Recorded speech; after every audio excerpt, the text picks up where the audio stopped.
The Tom Woods Show, episode 973. Prepare to set fire to the index card of allowable opinion. Your daily dose of liberty education starts here. The Tom Woods Show. Folks, add a new skill to your resume the easy and convenient way with Skillshare, an online learning community with over 16,000 classes in design, business, and more. Get your first month free at Skillshare.com/Woods. Hello, everybody. Tom Woods here. Our old friend Glenn Jacobs returns to the show today. We have not spoken to him since something like episode 27 or something like that. You may know Glenn Jacobs as Kane of the WWE. He has been an enormously popular professional wrestler. I just checked. He's got about 7.3 million likes on Facebook. He's had a tremendous career, but now he is taking a break from wrestling to run for mayor of Knox County, Tennessee. And normally, I don't feature office seekers on the show, or that's all I would do. I get all kinds of people who want to come on and talk about their campaigns. I generally am not interested in doing that, but I'm making an exception for Glenn just because he's a great guy, interesting guy, I like a lot, I know personally. He meets all the criteria for this, and I thought it'd be interesting to find out about exactly what it is he's up to right now, and I'm glad to welcome him back. Glenn, welcome to the show. Hey, Tom. How's it going? It's been a long, long time since I had you on, but I'll tell you, there were an awful lot of wrestling fans who took an interest in that particular episode. It was written up on different wrestling websites. I mean, apparently people followed your every move at that point, which was good for me, of course, young podcast, right? But anyway, what is your exact status with the WWE now? Are you permanently retired? No, I'm actually on hiatus. I'm still under contract, but I'm not. Everyone keeps on saying former, and technically it's not former. Former WWE wrestler or former WWE superstar, and it's not quite former yet. I'm like, was it John Wayne or whoever that said, the rumors are, I guess Mark Twain, the rumors of my demise have been somewhat exaggerated anyway. All right, but if you were to be elected, then what would happen? I would become former. Okay. All right. Just wondering. Okay. Yes. All right. So it wouldn't be like Ron Paul, like on the weekends you deliver babies, on the weekends you're throwing people around. That wouldn't happen. No, probably not. Okay. All right. Fair enough. But probably not. All right. So tell me about Knox County. Seems kind of like I don't understand the political unit that is. Sure. So I guess it's somewhat unique in that, some places around the country have metropolitan government where the county, basically the whole metropolitan area is under one government.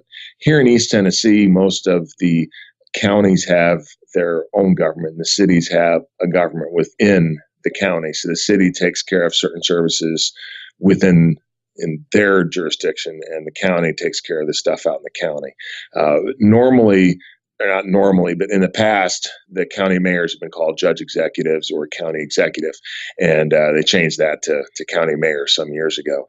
Knox County itself, of course, encompasses the city of Knoxville. The city of Knoxville is about 170,000 people. The county has about 450,000 people. The annual budget for the county is not quite $800 million. Under that includes the school system, of course, the county roads and that sort of thing, the infrastructure, the jails, the sheriff's department, the health department, and all that sort of stuff. But a lot of people get confused because you have a city mayor and a county mayor, but the county actually has a lot more responsibility and authority than the city does. All right, give us a picture of the election, what it's going to look like, when it is, who's running, and who's the current mayor. The current mayor is a man named Tim Burchett. He is term limited, so he can't run again. The election will be May of 2018. Burchett he's been very good for the county. We haven't raised taxes here since 1999.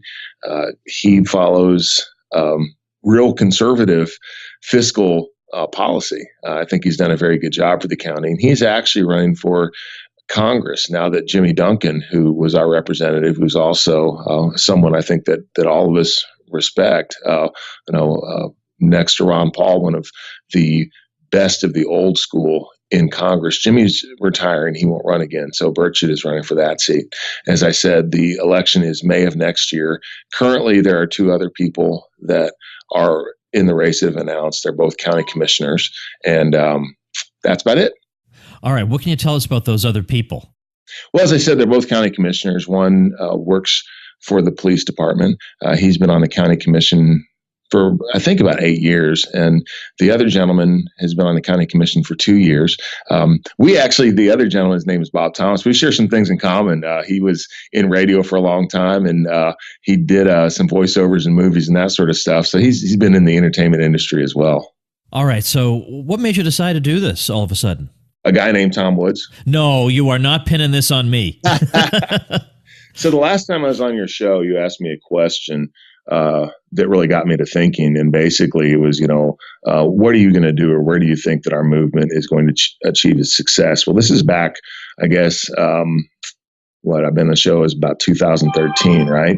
And I told you I was fed up. I was fed up with politics, especially after what happened with Ron Paul and the RNC. 2012, I think, I wasn't naive enough to think that Ron was going to win, but I felt very slighted that the RNC went to great lengths not to allow him to even speak, and not to let the viewpoint of the Liberty wing of the Republican Party be represented at their national convention. So I was fed up, I really was. And your question, though, what you said back to me was, I said, I'm fed up, I'm done. And you said back to me, well, it's not like you're going to have the majority of Americans suddenly withdraw their consent.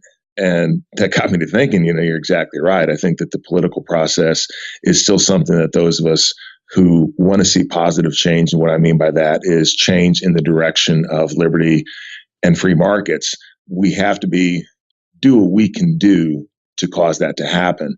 And that includes sometimes being in the political process. And that really has a lot to do with it. I love America. I love the idea of a place where virtually anyone has the opportunity to take their gifts and create the life that they want to live. And that's what the American dream is. It's the ability to go out there and to pursue your dreams and to just create that life, so long, of course, as you're not infringing upon other people's rights, really, to do the same thing. That's something that's worth conserving. That's something that's worth protecting. I look at my kids and my grandkids, and I often tell people, I'm not special. Okay, I'm not someone that just has, was gifted in whatever. I have a unique skill set, and it is rather unique because it was in professional wrestling. But I was able to parlay that because I had opportunities to do so. That's the key, is making sure that those opportunities exist for future generations. And that's what this is all about. And I think a lot of it begins at the local level, because I think we would agree on this. I don't think the federal government is all of a sudden just going to say, we've way stepped over the bounds of the Constitution, so we're going to start giving the states and localities their power back. And that's not going to happen. I think what's going to happen is this has to be a movement from the bottom up. It's not going to come from the top down. So I think that being in positions in state and local government in many ways is just as important as being in the federal government. In some ways, I think it's actually more important. And you can probably get more done. There's probably less of an entrenched, impenetrable bureaucracy at that local level.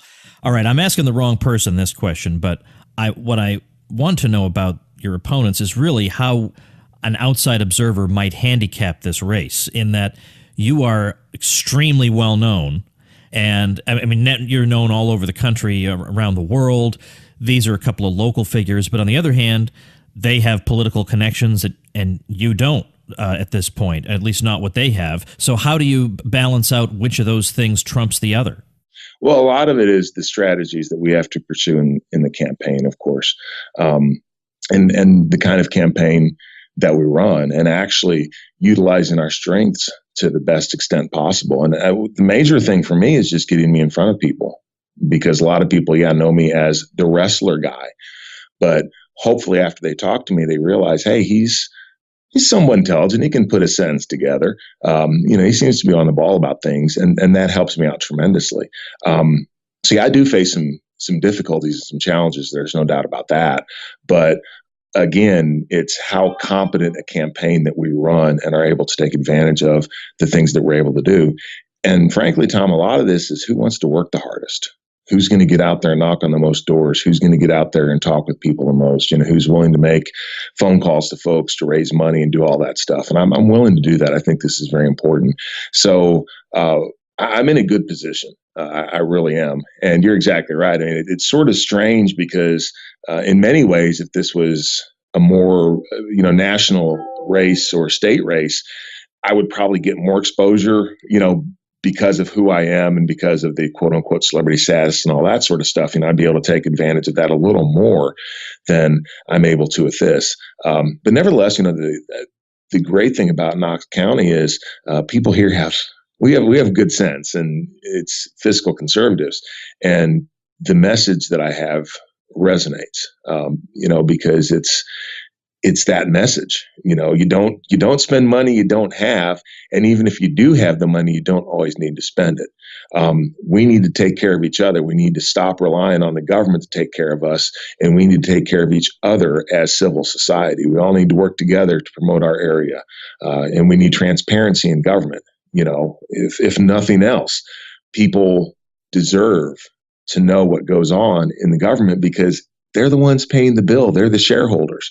And to me, that's an absolute requirement. I mean, you wouldn't have another corporation where the shareholders, weren't included in the decision-making, or at least the ability to understand why decisions are made. I think that's vitally important.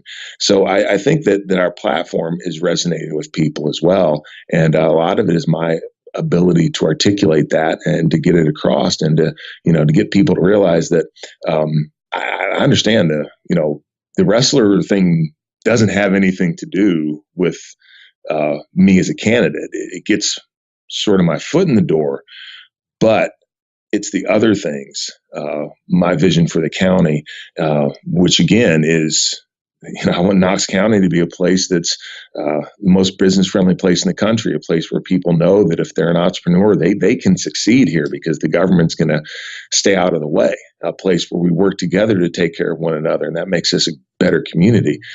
It's my ability to articulate that message that's really going to make the difference. All right, more with Glenn Jacobs after we thank our sponsor.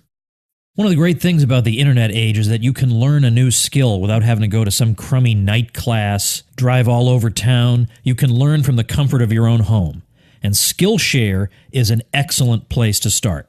It's great for professionals who are looking to get a leg up at work, and also for people who want to work for themselves and just learn a skill that they can market online. Skillshare is an online learning community with over 16,000 classes in design, business, and more. You can learn everything from logo design to social media marketing to street photography. You get unlimited access to all of this for a low monthly price. You don't have to pay per class. You get everything. In design, for example, you could learn Adobe Illustrator or logo design or typography or animation. In photography, you could learn photo editing or street photography, along with marketing, entrepreneurship, you name it. Skillshare is giving Tom Woods Show listeners a month of unlimited access absolutely free. So check it out. Head over to Skillshare.com/Woods to redeem your free month. That's Skillshare.com/Woods. All right, now one other thing I just want to make sure I understand. This election that's coming up in May, is this a primary? Yes. And then there's a general election, so you're running against two other Republicans. Yes, sir. All right. The primary is in May. The general election is in August. And then here in Tennessee, we have our early voting period is actually when most folks vote. And despite the fact that the election day is May 1st, early voting will begin. We'll have to ramp things up about 6 weeks before that to really hit the people for early voting. Okay, so how are you positioning yourself against these other Republicans? Are you positioning yourself as, well, they also want to hold the line on taxes and spending, but I'm going to do a 15% better job than they are? Or are you positioning yourself as a different kind of candidate altogether? A different kind of candidate altogether. First, everyone's going to talk about they're not going to raise taxes until all of a sudden, oh gosh, we need to raise taxes. Well, I'm not going to raise taxes. I mean, there's inefficiencies in government. Like I said, we have an $800 million budget. So, there are inefficiencies and waste that no matter how lean the government runs, and again, the current mayor's done a very good job. There's things that you can look at and take care of, as well as working with the private sector to help offset some of the costs, and whether it's naming rights on buildings or contracting and those sort of things, there are ways to save money, no matter how big the government's budget is, as well as people are just tired of politicians. It's funny because I'll talk with folks and they ask me if I have any experience in politics, and I always sort of cringe because, I'm applying for a job. And when you're applying for a job, you want to say, yeah, I've got all this great experience. And I say no. And it's amazing. People say, good, because we're tired of politicians. And again, I think that's actually, for me, is an asset that I have. I mean, I've been out in the real world. I've traveled all over the world. I've seen what's out there. I'm a small business person myself. I understand the challenges that small business people face. When you look at the global economy has never been this competitive before. Here in Knox County, we're not just competing against the other cities in Tennessee. We're competing against Shanghai and Hong Kong and 100 cities in China that have over 1 million people in each city, and just everything around the world. To me, the way you compete with that is you unleash the free market and you attract people here, and you make sure that our economy is working as best that it possibly can. And that can only happen when the free market is allowed to work. Those are the things that I talk about, and the issues that Knox County is a great place, and the issues that we face are issues that we're going to have to deal with together.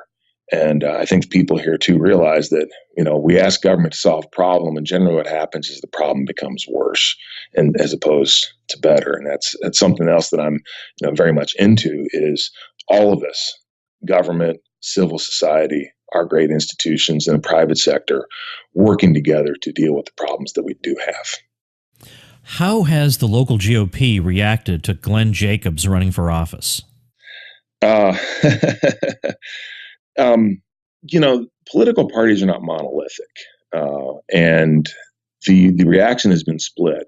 There's some really good conservative people who like me and support me, and there's just some other folks. I'm a newcomer, and for that reason, I think they're somewhat just suspicious of me, which is fine. So it's been split. But again, I think the more that I'm able to get in front of people and talk with them, and they see the real me, they understand I'm just a guy that wants to serve my community. That really is what I am. And I think that resonates. When you have events, are people coming out because they want to see Kane, or are they coming out because they want to hear what you have to say? Like, in other words, are there young people showing up because they're awestruck and starstruck? A little bit of both, actually. And there are a lot of people, who are wrestling fans. I mean, there's a stereotype about wrestling fans that really bothers me, because, for a lot of the media that has this elite view of the world, they think that, wrestling fans are, just toothless, inbred people. And that is absolutely not true. I mean, we cut across all demographics, young and old. I've talked with people who are 8 years old that are fans. I've talked with people that are 80 years old that are fans. We just cut across everything at this point. So what I find a lot of is that there are people who, know me from wrestling maybe, but they also know about me from the work that I do in the community, from shows like this, being on shows like this, I've had people come up and talk with me about Austrian economics, and how some of my stuff that's out there on YouTube and on the internet they've really appreciated my insights. I mean, that's blows me away. So it's really a cross section. And I think what's happened is the wrestling deal has become a bonus. I don't think that people come out just because of the wrestling deal. I think they come out because, they do want to meet the candidate who happens to be maybe someone that they watched growing up on TV. But it's not like I sit there the whole time and, we'll talk about, just what's happening in the wrestling world. We'll talk about substantive issues, and I think that's great. And again, it just goes back to this stereotype that has unfortunately been perpetuated. That again, wrestling fans are everywhere, and it's another thing too. It's actually a lot of people don't like the campaign, and you'll hear horror stories, and it's hard work and all. I love it.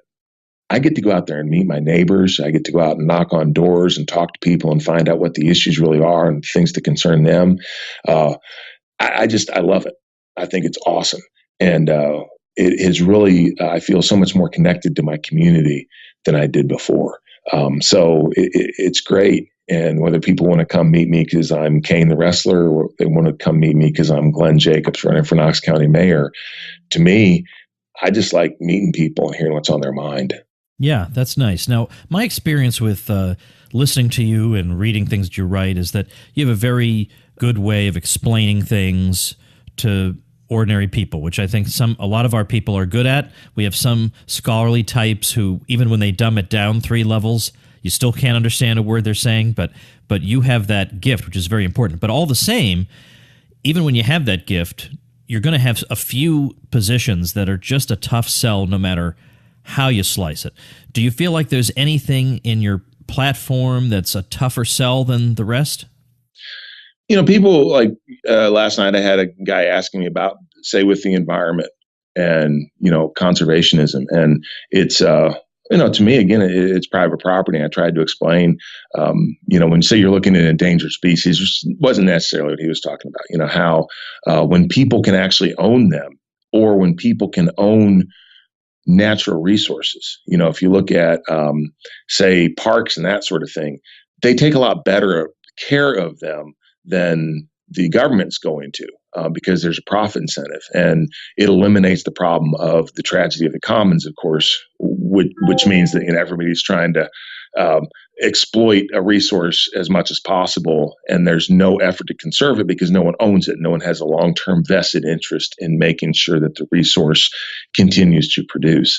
So sometimes it's not necessarily that the positions are hard to sell. It's the fact that we're in such a soundbite society that in order to do the groundwork to get, for lack of a better term, it's like you're telling a joke and you can't get to the punchline because you have to go through the groundwork first. And by the time you get to the punchline, no one's paying attention anymore. That's what I find difficult is, how do you put things in a way that's concise, that people understand and can relate to. And I probably, with my answer, I did not do a very good job of doing that, actually. That's something I struggle with. Well, look, that is a hard issue. And there are some issues that we believe in where one side of the debate has a quick bumper sticker, and we who really want to give a thorough answer, we have to give 2 or 3 paragraphs. But that's the way it goes. It's an opportunity for education. Now, given that the election is a ways off, what's your typical day like, and what's it going to be like in those 6 weeks that you were mentioning? So we announced back in April, and since then, we've basically just been trying to get out there. We go out on weekends and knock on doors, and then on Saturdays, and then say a couple days through the week, we'll probably knock on doors as well. We have events, fundraising events, meet and greets, and that sort of thing. So it really varies by day to day. Of course, I have, my business as well. We own an insurance agency that I have to run. And thank goodness I have a great staff that helps me, because I haven't been able to devote as much time to that as I have in the past. And it's also, going out and meeting folks that I need to meet.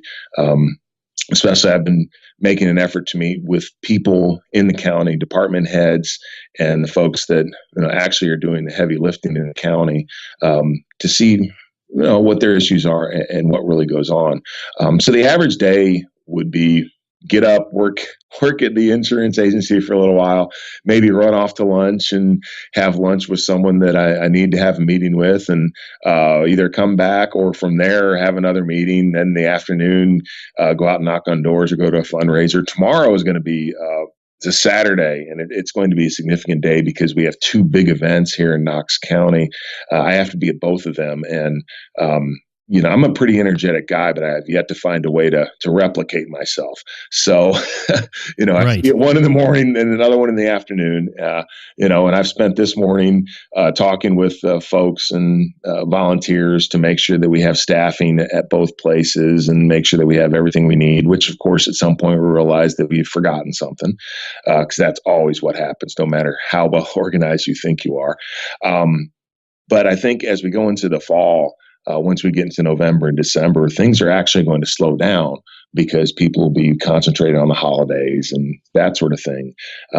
Probably about the middle of January, things are going to really ramp up, and then they're really going to ramp up going into the campaign, at which point we will be knocking on doors every evening, doing as many events as we can, and just all that stuff. So, the last few weeks before the campaign, things will really ramp up, and will become a full-time job at that point. All right, before I ask for your website, one last thing. What's been the reaction in the wrestling world to your decision? Oh, it's been overwhelmingly supportive. I've worked with a great bunch of guys and girls throughout the years, and the thing about WWE is, they want you to succeed outside of the wrestling business as well, because not only is it good for you as a person, but it's also a good reflection on our company. I mean, if you think about it, you have a guy like Dwayne "The Rock" Johnson, who's just the number one movie star in the world. You have a guy like John Cena, who's one of our huge stars, and he's on the Today Show all the time. And they want you to succeed. So it's been very successful, both from the support that I received from people within WWE as well as my coworkers, and I'm very thankful for that. Well, tell us how people can help you out. Well, you can go to jacobsformayor.com, and there is a donate button there, and I will appreciate donations. And also, there's a store where you can get T-shirts and bumper stickers and that sort of thing. And I think those are actually really cool. I'm probably one of the few local candidates in the country who has the ability, to people think his T-shirts are cool. So pick a T-shirt up, make a donation. That would be awesome. Shoot it if you're in the Knox County area, in the Tennessee area, or Kentucky. You want to come down and knock on doors with us one day or volunteer, that'd be awesome as well. I'm checking them out right now. I'm looking at the shirt. Yeah, good for you. Okay, I'm over there right now. So jacobsformayor.com is where to go. We'll link to that at tomwoods.com/973. Well, best of luck, Glenn. No matter what happens, I hope you don't blame me for the outcome if you win or you lose. but I'm glad you're out there because you are a great spokesman for us. Well, thanks, Tom. I appreciate it. And like I said, this is, for me, this has been a phenomenal experience so far. I've had a lot of fun, and so far it's been a decision that I'm glad that I made. Great. Well, thanks so much for your time again today. Thank you. All right, that's it for today. This weekend, watch for a bonus episode with one of the hosts of the Scottish Liberty podcast. That's going to be fun. It's always fun to talk to Anthony Samaroff. So I hope you'll tune in for that. I'll see you then. Become a smarter libertarian in just 30 minutes a day. Visit tomwoods.com to subscribe to the show for free, and we'll see you next time.